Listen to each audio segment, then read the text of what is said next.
Medical लवेरिया YouTube channel में आपका बहुत बहुत स्वागत है। आप चैनल को सब्सक्राइब कीजिए और बेल आइकन को प्रेस कीजिए, जिससे आने वाली नेक्स्ट वीडियो का नोटिफिकेशन आपको आसानी से मिल सके। आरबीसी क्या होती है? आरबीसी हमने पढ़ा था ब्लड के बारे में। ब्लड में 3 तरह की सेल्स होती हैं, ब्लड सेल्स होती हैं। रक्त कणिकाएँ, रक्त कोशिकाएँ होती हैं, आरबीसी, डब्ल्यूबीसी और प्लेटलेट। तो हम पहली पढ़ेंगे। पहली जो ब्लड सेल्स होती है वो है आरबीसी। ये सबसे ज़्यादा मात्रा में पाई जाती है, सबसे ज़्यादा अधिक संख्या में पाई जाती है ब्लड में। और रेड ब्लड सेल्स भी बोलते हैं, जिसको रेड ब्लड कॉर्पस्कल्स भी बोलते हैं, आरबीसी बोलते हैं, इरिथ्रोसाइट भी बोलते हैं। तो पढ़ते हैं हम इसके बारे में। RBC are the most prominent blood corpuscles.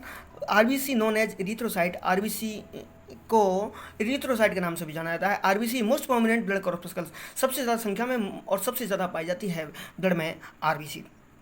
इसको रेड ब्लड सेल RBC बोलते हैं। लाल रक्त कणिकाएँ RBC, red blood corpuscle erythrocyte बोलते हैं। ठीक है। अब आरबीसी के अंदर न्यूक्लियस नहीं होता। आरबीसी नॉन न्यूक्लिएटेड सेल्स होती है और सेल ऑर्गेनल्स भी नहीं पाए जाते। इसका डिवाइडेशन नहीं होता है, आरबीसी का डिवाइडेशन नहीं होता है। आरबीसी का ये जो शेप होती है, आरबीसी की जो शेप होती है वो डिस्क शेप की होती है। कैसी होती है? Disc shape. और बाइकॉनकेव सेल होती है, ये डिस्क शेप बाइकॉनकेव सेल होती है। और आरबीसी के अंदर क्या पाया जाता है? हीमोग्लोबिन। आरबीसी के अंदर हीमोग्लोबिन पाया जाता है। आरबीसी के अंदर हीमोग्लोबिन पाया जाता है और आरबीसी का जो कलर है वो रेड होता है। क्यों?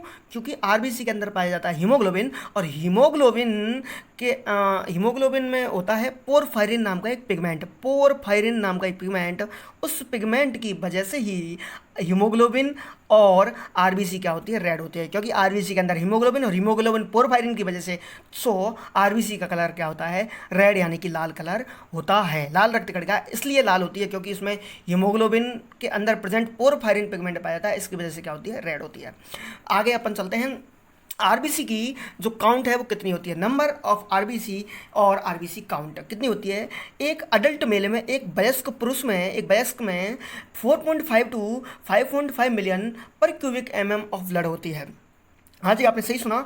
45 लाख से 55 लाख पर एक क्यूबिक mm ऑफ ब्लड में 45.5 लाख से 55 लाख पाई जाती है। एक फीमेल में, एक स्त्री में कितनी होगी? 4 से 4 टू 4.8 मिलियन पर क्यूबिक mm ऑफ ब्लड। एक क्यूबिक mm में 4 टू 4.8 मिलियन होती है। आपको पता है 1 मिलियन में 10 लाख होता है। एक इन्फेंट में, एक शिशु में कितनी होगी? 6 से 7 मिलियन पर क्यूबिक mm ऑफ ब्लड। मतलब 60 से 70 लाख होती है एक छोटे बच्चे में, यानी कि 1 साल तक के बच्चे में कितनी होगी? 6 से 7 मिलियन। ठीक है।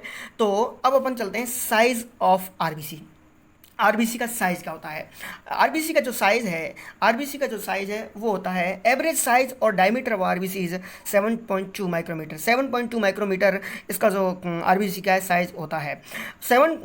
अगर आपको पता है कि यदि आरबीसी 7.2 उसका नॉर्मल होता है, अगर किसी आरबीसी का साइज 7.2 है तो इसका मतलब वो क्या है? नॉर्मल है। और आरबीसी क्या है? एक सेल है, ब्लड सेल है। तो नॉर्मल सेल, यानी कि नॉर्मल का मतलब नॉर्मो और सेल का मतलब साइट, तो अपन 7.2 डायमीटर वाली आरबीसी को नॉर्मल साइड बोल सकते हैं क्योंकि नॉर्मल है। नॉर्मल साइज 7.2 है। यदि 7.2 से ज़्यादा है साइज आरबीसी किसी का, तो मैंने बताया कि बड़ा साइज होता है उसको बोलते हैं मैक्रो। क्या बोलते हैं? मैक्रो बोलते हैं। तो मैक्रोसाइट बोल सकते हैं। यदि 7.2 से ज़्यादा साइज डायमीटर है तो उसको मैक्रोसाइट बोल सकते हैं।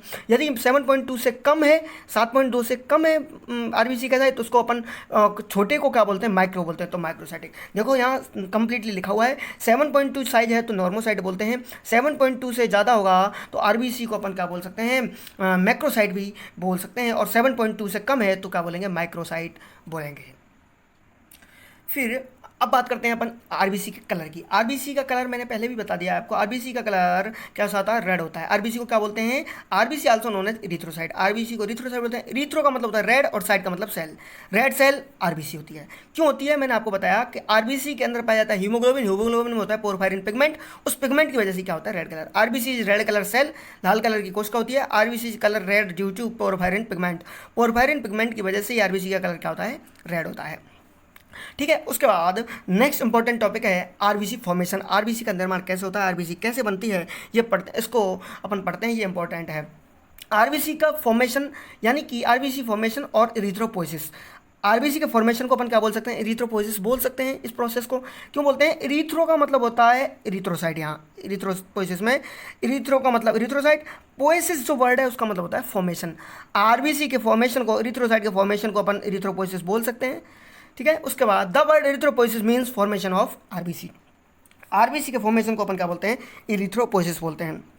तो इरिथ्रोपोइसिस यानी कि आरबीसी का फॉर्मेशन की साइट कौन कौन सी है बॉडी में, कहाँ कहाँ होता है आरबीसी का फॉर्मेशन, वो अपन पढ़ते हैं कि आरबीसी की जो साइट है, यानी कि इरिथ्रोपोइसिस है आरबीसी फॉर्मेशन की जो साइट है, इन एम्ब्रियन, जब अपन भ्रूण अवस्था में होते हैं, इन एम्ब्रियोनिक पीरियड है, जब अपन माँ के यानी कि एक बेबी भ्रूण अवस्था में होता है, एम्ब्रियोनिक स्टेज में होता है, तो उसके योग सैक के द्वारा क्या बनती है, आरबीसी बनती है।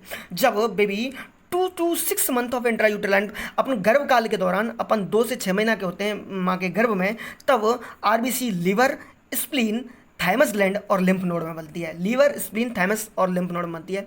अगर कोई पूछे मोस्ट कॉमन, तो मोस्ट कॉमन बनती है लीवर में। मोस्ट कॉमन साइट जो होती है 2 से 6 मंथ के बेबी में लीवर में बनती है मोस्ट कॉमनली। जब अपन माँ के गर्भ में 6 से 9 महीने के होते हैं, जब 6 से 9 महीने का कोई बच्चा है माँ के गर्भ के अंदर, तब रेड बोन मैरो के अंदर बनती है, लाल अस्थि मज्जा के अंदर बनती है। अस्थि मज्जा अस्थि के अंदर पाई जाती है, यानी कि बोन मैरो बोन के अंदर पाई जाती है। बोन के अंदर दो तरह की बोन मैरो, 2 प्रकार की बोन मैरो होती है, red bone marrow, yellow bone marrow. Red मतलब लाल और येलो मतलब यानी कि पीला। रेड बोन मैरो और येलो बोन मैरो, ठीक है। उसके बाद बर्थ टू 20 ईयर एज, यानी कि जन्म से लेकर और 20 ईयर्स की एज तक, जन्म से लेकर 20 साल की उम्र तक आरबीसी कहाँ बनती है, बोन मैरो में ही बनती है। और बोन मैरो कहाँ पाई जाती है, बोन्स में पाई जाती है, यानी कि सारी बोन्स की जो बोन मैरो है उसमें बनती है बर्थ से लेकर 20 साल की एज तक। और आफ्टर एज ऑफ 20 ईयर्स, यानी कि 20 साल के बाद आरबीसी कहाँ बनती है, जितनी भी लॉन्ग बोन होती है, अपनी लंबी हड्डियाँ होती हैं लॉन्ग बोन, जैसे ह्यूमरस बोन है अपने हैंड की, फीमर बोन है अपने पैर की, यानी कि थाइस की जो बोन है फीमर। तो इस बोन के जो अपर एंड होते हैं, बोन के 2 एंड होते हैं, अपर और लोअर। तो अपर वाले जो एंड के पर जो बोन में पाई जाती है वहाँ पर बनती हैं क्या, आरबीसी। और फ्लैट बोन में बनती है, फ्लैट बोन जैसे अपनी खोपड़ी की हड्डियाँ, अपनी पसली की हड्डियाँ, रिब की बोन और पेल्विक बोन, वहाँ पर आरबीसी का निर्माण होता है। आपने समझा साइट ऑफ आरबीसी फॉर्मेशन, यानी कि साइट ऑफ इरिथ्रोपोइसिस। अब स्टेप और इरिथ्रोपोइसिस कैसे बनती है, तो पढ़ते हैं अपन सबसे आगे। जितनी भी ब्लड सेल्स होती हैं, मोस्टली सभी का निर्माण कहाँ होता है, अस्थि मज्जा में होता है, यानी कि वोन मैरो में होता है। वोन मैरो वोन के अंदर पाई जाती है। सबसे पहले वोन मैरो में प्लूरीपोटेंट हीमोपोएटिक स्टेम सेल्स, यानी कि पीएचएससी सेल्स बनती है। यही सेल्स आगे जाकर आरबीसी, डब्ल्यूबीसी और प्लेटलेट बनाती है। इस क्या माध्यम से आप समझ पाओगे कि सबसे पहले प्लूरीपोटेंट हीमोपोएटिक स्टेम सेल्स बदलती है, दो चीज़ में बदलती है, माइलोइड स्टेम सेल्स और lymphoid stem sales. Lymphoid stem sales तो आगे जाके बनाती है डब्ल्यूबीसी, अपन को आरबीसी पढ़ना है, तो अपन को इनको ज़्यादा ध्यान नहीं देना है कि pluripotent hemopoietic stem cells, myeloid stem cells और लिम्फोइड स्टेम सेल्स बनाती है। लिम्फोइड स्टेम सेल्स बनाती है आगे जाके डब्ल्यूबीसी, ठीक है।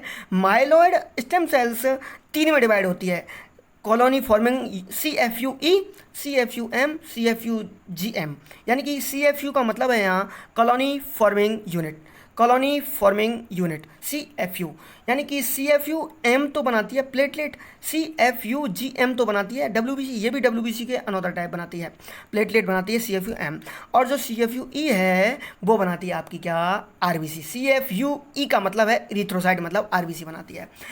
आपको pluripotent hemopoietic stem cells myeloid stem cells में कन्वर्ट हुई, ये myeloid stem cells colony forming unit E में कन्वर्ट हुई, और colony forming unit E convert होती है किसमें है, प्रो इरिथ्रोब्लास्ट में। प्रो इरिथ्रोब्लास्ट कन्वर्ट होती है अर्ली इरिथ्रोब्लास्ट में, और अर्ली इरिथ्रोब्लास्ट कन्वर्ट होती है इंटरमीडिएट इरिथ्रोब्लास्ट में, और इंटरमीडिएट इरिथ्रोब्लास्ट कन्वर्ट होती है लेट इरिथ्रोब्लास्ट में, और लेट इरिथ्रोब्लास्ट कन्वर्ट होती है रेटिकुलोसाइट में, और रेटिकुलोसाइट कन्वर्ट होती है इरिथ्रोसाइट में। और इस प्रकार आरबीसी का फॉर्मेशन कंप्लीटली हो जाता है। ये हो गया आरबीसी का निर्माण या स्टेप्स ऑफ इरिथ्रोपोइसिस। कुछ इस प्रकार आरबीसी का फॉर्मेशन कंप्लीट हो जाता है। तो आरबीसी इस प्रकार बनती है, ठीक है। उसके बाद हम पढ़ते हैं लाइफ स्पान ऑफ आरबीसी। अगला टॉपिक है इस आरबीसी में ही लाइफ स्पैन और आरबीसी। आरबीसी का जो जीवन काल होता है वो 120 दिन होता है, 120 डेज होता है, 120 दिन होता है इसका जीवन काल। आपको पता है कि आप जानते भी हैं कि जिसका जितना जीवन काल है वो जिंदा रहता है, उसके बाद वो कहीं ना कहीं जाता है। तो मतलब आरबीसी का जो जीवन काल है वो 120 दिन होता है। 120 दिन के बाद आरबीसी क्या हो जाती है, ओल्ड हो जाती है। क्या हो जाती है, ओल्ड हो जाती है। और क्या हो जाती है, सेनाइल, पुरानी हो जाती है, बूढ़ी हो जाती है। बूढ़ी हो जाएगी तो उसमें आरबीसी का जो फ्लेक्सिबिलिटी और फ्रेजिबिलिटी का गुण है वो क्या हो जाता है, खत्म हो जाता है। फ्लेक्सिबिलिटी और फ्रेजिबिलिटी का जो गुण है वो क्या है, खत्म हो जाता है। जब भी वो फाइन ब्लड वेसल्स के अंदर होके जाती है तो इसका क्या हो जाता है, डिस्ट्रक्शन हो जाता है, नष्ट हो जाती है। अपनी आरबीसी 120 दिन के बाद आपकी स्प्लीन में जाकर क्या हो जाती है, नष्ट हो जाती है। प्लीहा, स्प्लीन कहाँ पर जाकर, स्प्लीन में जाकर, स्प्लीन में जाकर क्या हो जाती है, नष्ट हो जाती है। ये मोस्ट इंपॉर्टेंट है। स्प्लीन को, स्प्लीन जो है इसको ग्रेवयार्ड ऑफ आरबीसी भी कहते हैं। स्प्लीन को क्या कहते हैं, ग्रेवयार्ड ऑफ आरबीसी। ग्रेवयार्ड का मतलब होता है कब्रिस्तान, यानी कि स्प्लीन को आरबीसी का क्या कहते हैं, कब्रिस्तान कहते हैं। यहाँ पर जाके आरबीसी डेड होती है, मरती है। और ये हुआ life span of RBC. 120 days होता है, 120 दिन होता है। तो जो आरबीसी का जो लाइफ स्पान है वो 120 डेज होता है। उसके बाद क्या होता है, आरबीसी का डिस्ट्रक्शन होता है स्प्लीन में, यानी कि स्प्लीन को ग्रेवयार्ड ऑफ आरबीसी यानी कब्रिस्तान कहते हैं। तो आरबीसी कैसे टूटती है, आरबीसी टूटती है, आरबीसी के अंदर होता है हीमोग्लोबिन। आरबीसी टूटी मतलब हीमोग्लोबिन बना, हीमोग्लोबिन बना, हीमोग्लोबिन टूटता है हीम और ग्लोबिन में, और ग्लोबिन होती है प्रोटीन, और ग्लोबिन तो बॉडी में स्टोर हो जाती है, यानी कि प्रोटीन टूटेगी अमीनो एसिड में, और अमीनो एसिड स्टोर हो जाते हैं और फ्यूचर में प्रोटीन बनाने के काम आते हैं। तो यहाँ इसका काम यही खत्म। यानी कि फिर हीमोग्लोबिन, हीमोग्लोबिन में टूटा, ग्लोबिन का पता लग गया। हीम क्या होता है, हीम टूटता है बिलिवर्डिन में और आयरन में, जो कि हीम ऑक्सीनेज एंजाइम की प्रेजेंट में ये प्रक्रिया होती है। हीम बिलिवर्डिन में कन्वर्ट होता है। बिलिवर्डिन एक होता है ग्रीन कलर का सब्सटेंस होता है, पिगमेंट होता है, और ये बिलिवर्डिन कन्वर्ट होता है बिलिरुबिन में। किसकी प्रेजेंस में, बिलिवर्डिन रिडक्टेज एंजाइम की प्रेजेंट में। जी हाँ, बिलिवर्डिन रिडक्टेज एंजाइम की प्रेजेंट में बिलिवर्डिन बिलिरुबिन में कन्वर्ट होता है। बिलिवर्डिन ग्रीन कलर सब्सटेंस होता है और बिलिरुबिन येलो कलर सब्सटेंस होता है। बिलिरुबिन एक क्या होता है, बिलिरुबिन अनकंजुगेटेड, बिलिरुबिन अनकंजुगेटेड होता है। और कैसा होता है, वाटर इनसॉल्युबल होता है, पानी में अघुलनशील होता है, जल में अघुलनशील होता है, इसलिए इसका ट्रांसपोर्टेशन नहीं हो पाता है। इसलिए इसके लिए एक प्रोटीन की जरूरत पड़ती है, अपनी ब्लड में होती है एल्यूमिन प्रोटीन। वो प्रोटीन बिलिरुबिन के साथ जुड़ जाती है। बिलिरुबिन के साथ जुड़ जाती है तो इसको कहाँ, इसको लीवर के लिए ले जाके जाती है। बिलिरुबिन कहाँ पहुँच गया, अब लीवर में पहुँच गया। लीवर में होता है, लीवर के अंदर पाया जाता है glucuronic acid enzyme, glucuronic acid enzyme. और उस ग्लूकोरोनिक एसिड एंजाइम की प्रेजेंट में ये कन्वर्ट हो जाता है कॉन्जुगेटेड बिलिरुबिन में। कॉन्जुगेटेड यानी कि वाटर सोल्यूबल बिलिरुबिन में, यानी कि पानी में घुलने योग्य हो जाता है ये बिलिरुबिन। फिर उसके बाद लीवर में बनता है बाइल। तो लीवर में बाइल के साथ इस बिलिरुबिन को भेज दिया जाता है। और बाइल कहाँ पर निकलता है आपको पता है, second part of duodenum, hepatopancreatic ampulla से सेकेंड पार्ट ऑफ ड्यूडेनम में निकलता है, यानी कि इंटेस्टाइन में इस प्रकार बिलिरुबिन पहुँच जाता है। इंटेस्टाइन में होते हैं कुछ बैक्टीरिया के द्वारा ये जो आपका बिलिरुबिन है यूरोबिलिनोजन और स्टेरकोबिलिनोजन में कन्वर्ट हो जाता है। जो स्टेरकोबिलिनोजन है, जो वो तो क्या है, फीकल आपका जो मल है उसके साथ निकल जाता है। आपका जो मल का जो कलर है, येलो कलर है, वो इस बिलिरुबिन की वजह से होता है, क्योंकि बिलिरुबिन कैसा होता है, येलो कलर का होता है। बिलिरुबिन कैसा होता है, येलो कलर का होता है, बताया था येलो कलर का होता है। तो आपके स्टूल के साथ निकल जाता है। अगर बिलिरुबिन बचता है तो वो इंटेस्टाइन से वापस रीएब्जॉर्ब हो जाता है और एंटेरोहेपेटिक सर्कुलेशन में आके फिर ब्लड में से होते हुए ये किडनी से यूरिन के साथ निकल जाता है यूरोबिलिन के रूप में, यानी कि स्टूल के साथ स्टेरकोबिलिन के रूप में और यूरिन के साथ यूरोबिलिन के रूप में यूरिन के साथ निकल जाता है। इस प्रकार आरबीसी टूटती है। हमने पढ़ लिया आरबीसी कहाँ कैसे बनती है, आरबीसी कैसे टूटती है और कहाँ टूटती है, और यह हुआ आरबीसी कंप्लीट। अब आता है आरबीसी का फंक्शन। आरबीसी का फंक्शन देखें, मोस्ट इंपॉर्टेंट फंक्शन तो एक ही होता है, मेनली जो फंक्शन होता है आरबीसी का, आरबीसी जो फंक्शन होता है, आरबीसी क्या करती है, ऑक्सीजन यानी कि गैस के एक्सचेंज में मदद करती है। क्योंकि आरबीसी के अंदर पाया जाता है हीमोग्लोबिन, हीमोग्लोबिन ऑक्सीजन के साथ अटैच होकर ऑक्सी हीमोग्लोबिन बनाता है। और ये इस प्रकार आरबीसी क्या करती है, ऑक्सीजन को फेफड़ों से यानी लंग्स से लेकर आपके टिश्यू और ऑर्गन तक और सेल्स तक लेकर जाती है। और आरबीसी का जो मेन काम है वो क्या है, गैस एक्सचेंज यानी कि O2 का ट्रांसपोर्टेशन होता है। क्लॉटिंग फैक्टर, क्या होते हैं क्लॉटिंग फैक्टर? क्लॉट नाम से ही जायज़ है। क्लॉटिंग मतलब रक्त का थक्का बनना। रक्त का क्लॉटिंग एक ऐसी मैकेनिज्म है जिसमें ब्लड का क्या है, जब भी आउटसाइड ऑफ ब्लड वेसल्स आती है, एनवायरनमेंट के संपर्क में जैसे ही कॉन्टैक्ट में आते हैं तो ब्लड का जली रूप में परिवर्तन हो जाता है, इसको बोलते हैं क्लॉटिंग। तो ऐसे फैक्टर जो क्लॉटिंग में हेल्प करते हो वो क्या कहलाते हैं? क्लॉटिंग फैक्टर कहलाते हैं। Clotting factor are substance necessary for clotting, यानी कि ऐसे सबस्टांस, ऐसे पदार्थ जो आवश्यक होते हैं क्लॉटिंग के लिए, यानी कि रक्त का थक्का बनाने के लिए जो आवश्यक होते हैं उनको बोलते हैं क्लॉटिंग फैक्टर। तो क्लॉटिंग फैक्टर टोटल होते हैं 13 कंप्लीट 13 क्लॉटिंग फैक्टर होते हैं, यानी कि जिनको अपन first second third fourth fifth इस प्रकार दर्शाते हैं। और क्लॉटिंग फैक्टर जितने, यानी कि 6वें नंबर का एक क्लॉटिंग फैक्टर होता है वो एब्सेंट होता है। और जितने भी क्लॉटिंग फैक्टर होते हैं उनका नाम उनके या तो साइंटिस्ट के नाम पर या उनकी एक्टिविटी के नाम पर, जैसे उनका एक्टिविटी होती है उसके नाम पर उनके नाम क्लॉटिंग फैक्टर के पर्टिकुलरली नेम बताए गए हैं, कि पर्टिकुलर नेम उसके एक्टिविटी के आधार पर बताए गए हैं क्लॉटिंग फैक्टर के। ओनली जो नवा नंबर का, यानी कि 13 क्लॉटिंग फैक्टर होते हैं, 13 में से 6वां तो एब्सेंट होता ही है, और एक नवा जो क्लॉटिंग फैक्टर होता है उसका नाम क्रिसमस फैक्टर होता है। क्रिसमस फैक्टर होता है, ये पेशेंट था, एक पर्सन था, उसके अंदर इसकी खोज हुई थी, उसका नाम था क्रिसमस, तो उसके आधार पर ही नवे क्लॉटिंग फैक्टर का नाम क्रिसमस फैक्टर रखा गया है। बाकी अनदर का नाम साइंटिस्ट के नेम पर और उन क्लॉटिंग फैक्टर की एक्टिविटी के नेम पर रखा गया है। आपको बता दूं कि क्लॉटिंग फैक्टर का जो आइडेंटिफिकेशन है वो रोमन न्यूरल्स ने किया था। रोमन न्यूरल्स ने क्लॉटिंग फैक्टर का क्या किया था? आइडेंटिफिकेशन किया था। कैसे? कि पहले नंबर का कौन सा है, दूसरे नंबर का कौन सा है, तीसरे नंबर का कौन सा है, चौथे नंबर का कौन सा है, उसके आधार पर रोमन न्यूरल्स ने बताया था कि ये पहले नंबर का है, ये दूसरे नंबर वाला है। मतलब एक ऑर्डर बताया था क्लॉटिंग फैक्टर का कि इस प्रकार, इस क्रमानुसार ऐसे होते हैं। ठीक है, तो क्लॉटिंग फैक्टर में ब्लड क्लॉटिंग फैक्टर रक्त स्पंदन कारक अपन पढ़ रहे हैं कि यहाँ तो है फैक्टर नंबर, ये फैक्टर का नंबर है, कुछ इस प्रकार लिखते हैं, और ये है इनके नेम, मैंने आपको हिंदी में लिख रखे हैं। और फैक्टर नंबर जो पहला होता है उसको अपन इस ऐसे लिखते हैं, फैक्टर फर्स्ट। यहाँ पर लिख देंगे फैक्टर सेकंड। फैक्टर फर्स्ट का नाम होता है फाइब्रिनोजन होता है। क्या होता है फैक्टर फर्स्ट का नाम? फाइब्रिनोजन। फैक्टर नंबर सेकंड होता है, उसका नाम होता है प्रोथ्रोम्बिन। क्या होता है? प्रोथ्रोम्बिन। क्या होता है? प्रोथ्रोम्बिन। फैक्टर नंबर जो थर्ड होता है, उसका नाम होता है टिश्यू थ्रोम्बोप्लास्टिन। क्या होता है? टिश्यू थ्रोम्बोप्लास्टिन होता है। फैक्टर नंबर चौथे का नाम होता है कैल्शियम आयन, कैल्शियम आयन होता है। चौथे नंबर का कैल्शियम आयन होता है। 5वें नंबर का जो क्लॉटिंग फैक्टर होता है उसका नाम होता है लेवाइल फैक्टर। क्या होता है? LAVILE, लेवाइल फैक्टर, जो कि यहाँ लिखा हुआ है लेवाइल फैक्टर होता है। और 6वें नंबर का जो क्लॉटिंग फैक्टर होता है वो क्या होता है?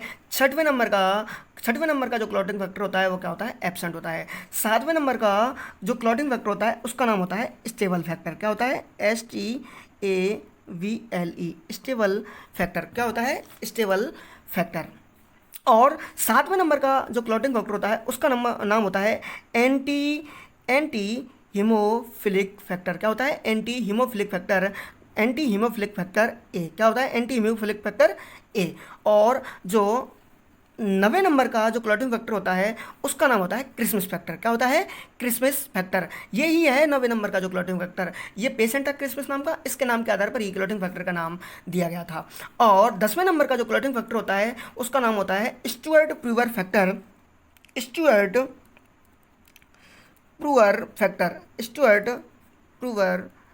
फैक्टर। आपको जस्ट आगे ही जैसे ही एंड होगा तो मैं आपको इनकी लिस्ट दे दूंगा 10। और फिर 11 नंबर का जो फैक्टर होता है उसका नाम होता है प्लाज्मा थ्रोम्बोप्लास्टिन एंटीसीडेंट। और 11 और 12वें नंबर का जो क्लॉटिंग फैक्टर होता है उसका नाम होता है हैगमैन फैक्टर, जैसे भी बोलना चाहो, हेजमैन बोलना चाहो, हैगमैन फैक्टर होता है। और 13वें नंबर का जो क्लॉटिंग फैक्टर होता है वो फिब्रिन स्टेबलाइजिंग फैक्टर होता है। ये जितने भी क्लॉटिंग फैक्टर आपको बताए हैं ये ब्लड क्लॉटिंग में हेल्प करते हैं।